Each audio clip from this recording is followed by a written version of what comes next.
Order दिया? किसने order दिया पैलेट गन्स चलाने के लिए? किसने ऑर्डर दिया? किसने ऑर्डर दिया? प्रधानमंत्री जी ने दिया? गृह मंत्री जी ने दिया? जवाब देंगे? देश के युवाओं पर पैलेट गन्स और AK-47 चलवाने की क्या आवश्यकता थी? क्या वे आतंकवादी थे? क्या आतंकवादी हैं?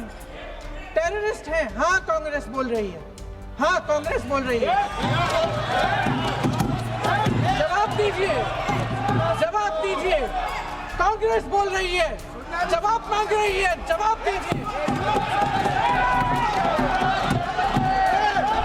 आदरणीय प्रधानमंत्री महोदय जी और आदरणीय गृह मंत्री महोदय जी से पूछना चाहती हूं कि क्या जरूरत थी एक मासूम बच्ची पर इस तरह दमन करने की? क्या जरूरत थी उन छात्रों पर आंसू गैस चलवाने की, उन पर लाठियां बरसाने की, उन पर वाटर कैनन्स चलवाने की? क्या जरूरत थी उन नौजवान लड़कियों को जलील करते हुए उनके कपड़े फाड़ने की, उनको बेरहमी से गंदी तरह पिटवाने की? देश के युवाओं पर पैलेट गन्स और AK-47 चलवाने की क्या आवश्यकता थी? क्या वे आतंकवादी थे? क्या आतंकवादी हैं? टेररिस्ट हैं? हाँ, कांग्रेस बोल रही है। हाँ, कांग्रेस बोल रही है। जवाब दीजिए, जवाब दीजिए। कांग्रेस बोल रही है, जवाब मांग रही है, जवाब दीजिए।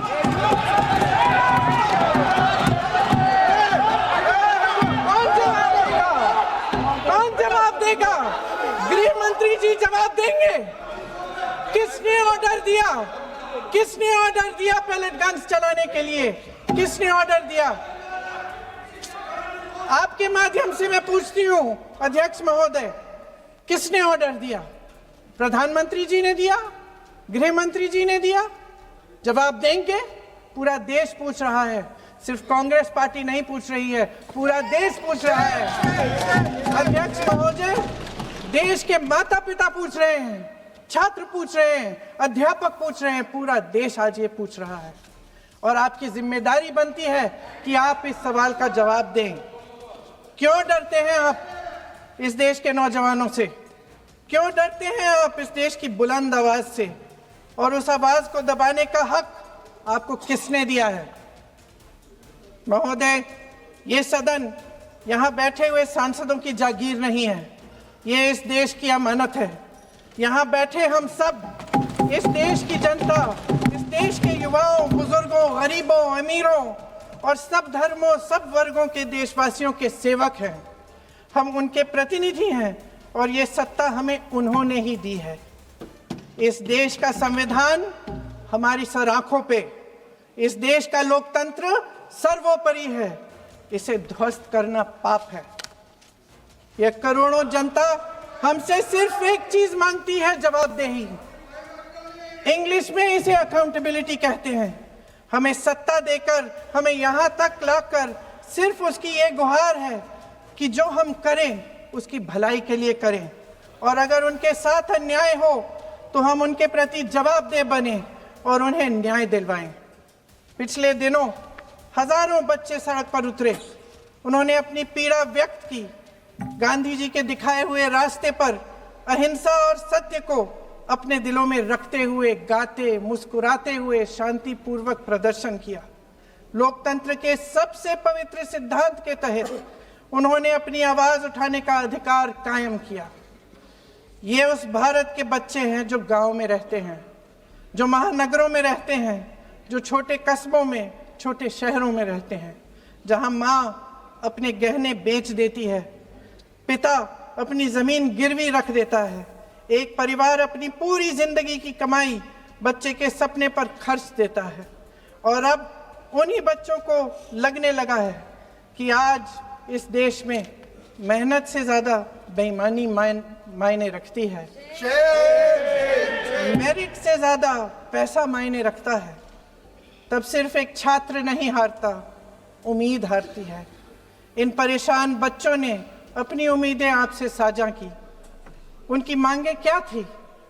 कि पेपर लीक करके उनके साथ जो बार बार अन्याय किया जा रहा है उस पर कार्रवाई की जाए, कि जो सिस्टम उनके भविष्य को कुचल रहा है उसे सुधारा जाए, कि जो माफिया उन्हें घेरे हुए है उसे हटाया जाए, कि जिस मंत्री के कार्यकाल में यह सब हुआ वह इस्तीफा दे, कि उन पर बर्बरता करने वालों पर कार्रवाई की जाए और उसके लिए माफी मांगी जाए।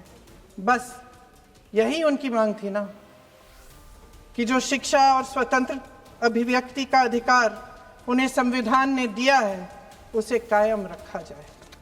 महोदय, हमारे एजुकेशन सिस्टम में कुछ समय से बहुत खामियां भर चुकी हैं। बच्चों पे जो प्रेशर डाला जाता है उसकी वजह से सैकड़ों बच्चों ने आत्महत्या कर डाली है। उससे भी ज्यादा बच्चे डिप्रेशन में डूब रहे हैं।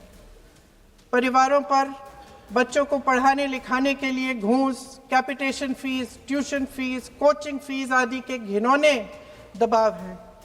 लोन लेने पड़ते हैं, सामान बेचना पड़ता है और उसके बावजूद कोई गारंटी नहीं कि उनके बच्चों के भविष्य मजबूत बन पाएंगे, क्योंकि बेरोजगारी चरम पे है।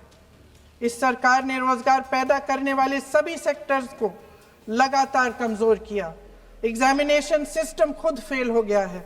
पिछले दशक में 152 पेपर लीक हुए, 750 करोड़ छात्र प्रभावित हुए, मगर एक भी दोषी, एक भी माफिया को सजा नहीं।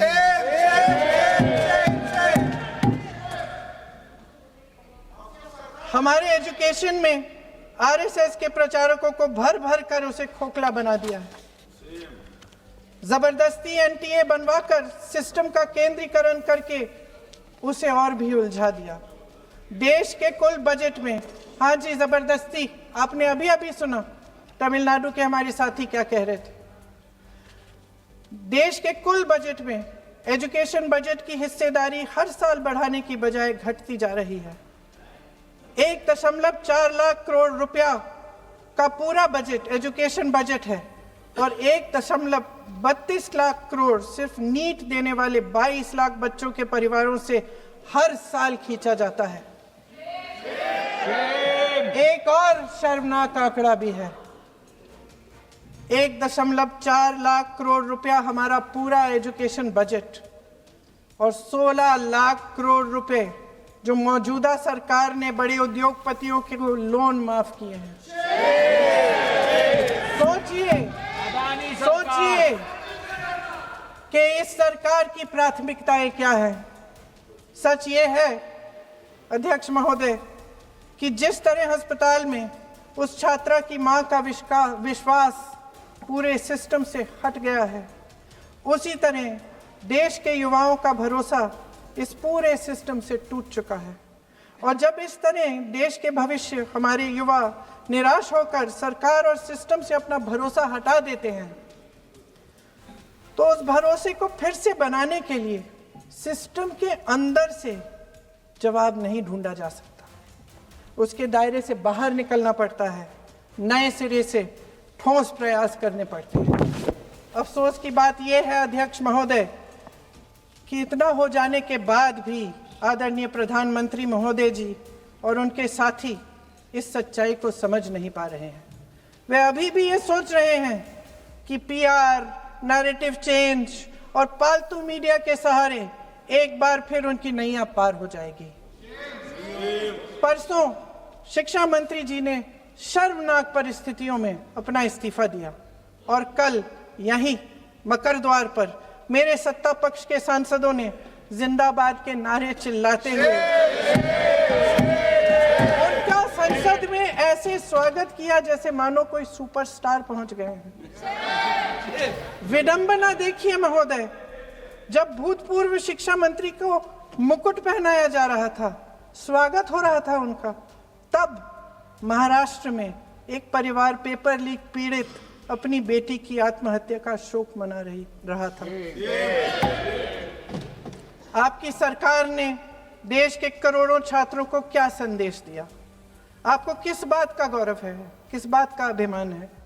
ये कौन सा अहंकार है? जहां आंखों में शर्म होनी चाहिए वहां बेशर्मी और स्वागत के नगाड़े बजाए रह रहे हैं। एक तरफ मातम है, दुख है, यहाँ फूल माला डाल रहे हैं। कोई आप पर कैसे यकीन करे। प्रधानमंत्री महोदय जी ने नया शिक्षा मंत्री चुना, एक ऐसे व्यक्ति को इस पद पर आसीन किया जिसने एक गर्भवती महिला के बलात्कारियों की रिहाई पर अपनी सहमति व्यक्त की, खुशी जताई। देश की करोड़ों लड़कियों को प्रधानमंत्री जी ने इससे क्या संदेश दिया? सर, अखबारों में है, अखबार में नहीं। मेरा कुछ भी बोल के चले जाते हैं क्या? अरे ये तो कैसा क्या है इनके पास? ऐसा ही कोई आरोप लगा दीजिएगा। कोई नियम कानून नहीं है।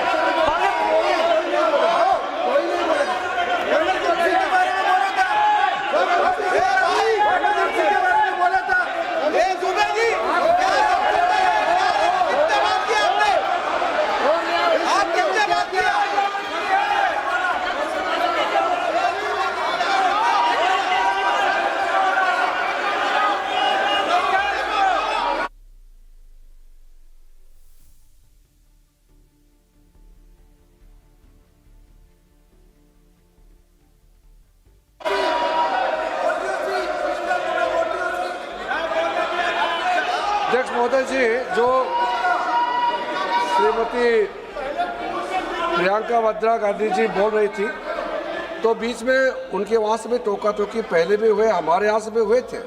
अभी हम लोग तो शांति से सुन रहे हैं, लेकिन जो अभी अभी हमारे वर्तमान नए शिक्षा मंत्री को जो उन्होंने टिप्पणी की, कैरेक्टर असैसिनेशन है एक तरीके से संसद में, और इस तरीके के भाषा हम उम्मीद नहीं करते हैं। मैं इसमें प्रहलाद जोशी जी ने भी खुद कहा है, एक तो उन्होंने प्रियंका जी ने जो गलत बात कही है रिकॉर्ड पे, उसको रिकॉर्ड से हटा दिया जाए। दूसरा इस तरह का भाषा का इस्तेमाल ना करें। आपने डिबेट से पहले आपने अपील किया कि संसद में डिबेट का स्तर को नहीं गिराने चाहिए। उनके पार्टी के वो सीनियर लीडर है, वो पहली बार चुन के आए हैं, मगर उनके पार्टी में सीनियर है, जिम्मेदारी के साथ बोलना चाहिए। आगे आज हम सदन पटल पर एक ऐसे विधेयक में संशोधन पर डिबेट कर रहे हैं जो 2024 में पारित हो चुका था, और इसमें मुख्य संशोधन यही है कि पेपर लीक के अन्य अपराधों के लिए सजा बढ़ाई जाएगी। मगर जब से ये विधेयक पारित हुआ, तब से अब तक इस सरकार ने एक भी अपराधी को सजा नहीं दी। आपने देखा है कि कल और परसों से फेस रिकॉग्निशन द्वारा प्रदर्शन करने वाले बच्चों के नाम और पते सार्वजनिक किए जा रहे हैं, मगर यही काम पेपर लीक करने वाले अपराधियों के लिए अभी तक नहीं किया गया। ना इस विधेयक में पेपर लीक रोकने के कोई ठोस कदम है। इससे देश के युवाओं का भरोसा कैसे बनेगा? अध्यक्ष महोदय, आदरणीय प्रधानमंत्री महोदय जी को आपके माध्यम से मैं कहना चाहती हूं कि शायद उन्हें अपने सलाहकार बदलने चाहिए। वे असलियत से एकदम टूट चुके हैं। नई कमेटियां बनाने से काम नहीं चलेगा। उनका अध्यक्ष चाहे कोई भी हो। राधा कृष्ण कमेटी भी व्यवस्था में सुधार लाने के लिए बनी थी, आज तक उसकी एक सिफारिश लागू नहीं हुई है।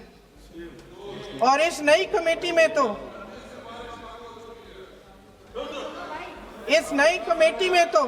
एक एक्स-आईबी चीफ, फिर चिल्लाएंगे, एक एक्स-आईबी चीफ, एक आईटी कंपनी के मालिक और एक गौमूत्र के विशेषज्ञ भी हैं।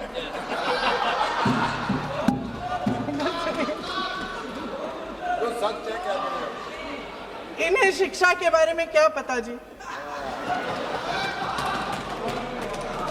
सर, सच है।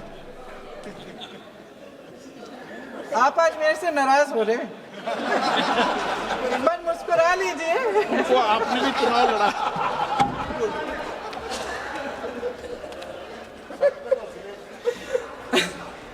सर, फास्ट ट्रैक कोर्ट्स का रिकॉर्ड पहले से ही बहुत खराब है। वैसे भी कल की सुनवाई में सीबीआई का वकील पेश ही नहीं हुआ।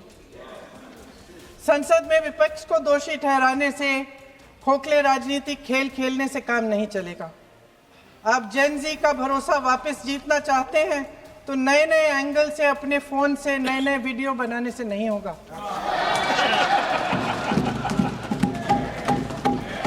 प्रधानमंत्री जी को कैमरे का एंगल नहीं, दिल का एंगल बदलना पड़ेगा। ये जेनरेशन जागरूक है, समझता है, झूठ पहचानने की उसकी अपार क्षमता है। इनका दिल और दिमाग जीतने के लिए आपको सच्चाई पर उतरना पड़ेगा। आपके शासन के चलते इस नौजवान पीढ़ी के साथ घोर अन्याय हुआ है, बर्बरता हुई है। इस सच्चाई को स्वीकार करिए। अपनी जिम्मेदारी से पीछे हटने से काम नहीं चलेगा। आदरणीय प्रधानमंत्री महोदय जी, आपको जिम्मेदारी लेनी पड़ेगी, ठोस कदम उठाने पड़ेंगे। शिक्षा विशेषज्ञों को इकट्ठा कीजिए, छात्रों, अध्यापकों, सभी स्टेक होल्डर्स को साथ लेकर, अन्य विचारधाराओं के थॉट लीडर्स के साथ गहरी चर्चाएं करवाकर एक नई शिक्षा प्रणाली तैयार कीजिए। मौजूदा नेशनल एजुकेशन पॉलिसी में 8 महीने तो एग्जाम चलते हैं, अध्यापकों को पढ़ाने का समय नहीं मिलता। सिर्फ आरएसएस के लोगों से भरने की बजाय सिस्टम को शिक्षित, एजुकेटेड, उन्नत और उदार दृष्टिकोण के लोगों से भी भरिए, जिनकी योग्यता सिर्फ उनकी विचारधारा न हो। रोजगार पैदा करने के सख्त कदम उठाइए, इस पर फोकस करिए। मेडिकल कॉलेजेस की संख्या बढ़ाइए, चिकित्सा शिक्षा का विस्तार कीजिए, ताकि ये बच्चे जो मेहनत कर कर के भी अपने भविष्य नहीं बना पा रहे हैं, एक उज्जवल भविष्य का सपना देख पाए। अध्यक्ष महोदय, छात्रों को सड़क से हटाया जा सकता है, लेकिन उनके सवालों को नहीं। हर लाठी जो किसी लड़की पर, किसी लड़के पर चली है, वे बच्चों की पीठ से ज्यादा सरकार की साख पर पड़ी है। देश के नौजवान न्याय मांग रहे हैं, भीख नहीं। वे यहाँ सरकार गिराने नहीं, अपना भरोसा बचाने के लिए आए थे। अध्यक्ष महोदय, आपके माध्यम से मैं सरकार को कहना चाहती हूँ, अपनी साख बचाइए, अपनी नीयत ठीक करिए, अपनी अकड़ का इलाज कीजिए, अपने वादों पर अमल कीजिए। आपके शासन में हमने बड़ी बड़ी चोरियां देखी हैं। चुनाव में वोटों की चोरी, राम मंदिर में चंदा की चोरी, आपके उद्योगपति मित्रों द्वारा देश की संपत्ति की चोरी, किसानों की जमीन की चोरी, लेकिन सबसे बड़ी चोरी, हाँ ठीक है, सबसे बड़ी चोरी तब हुई। कहिए, बोलिए।